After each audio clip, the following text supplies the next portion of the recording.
Hola, estamos aquí para explicar cómo realizar esta práctica de física, para lo cual lo primero que haremos es abrir nuestro navegador e ingresamos al link de la hoja guía o también se los dejamos en la descripción del video. Luego se nos abrirá esta página, deslizamos hacia abajo un poco y nos aparece la pantalla del simulador. Tengan presente que a veces se le da clic a ejecutar al Flash Player. Una vez aquí, procedemos a ajustar los deslizables del simulador acorde a las indicaciones de la hoja guía. En este caso, nos pide que ajustemos el deslizador de velocidad inicial a 5 metros por segundo y el deslizador de posición inicial en 0.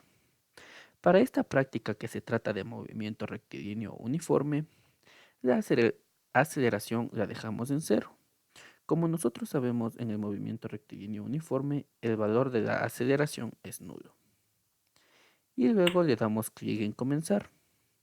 Esperamos un momento y observamos cómo la partícula se desplaza a lo largo de las medidas del simulador, mientras en la tabla van apareciendo los valores correspondientes, los cuales luego debemos copiar en nuestra hoja de datos y hacer la comprobación con la fórmula de movimiento rectilíneo uniforme. Eso es todo, muchas gracias, chau chau.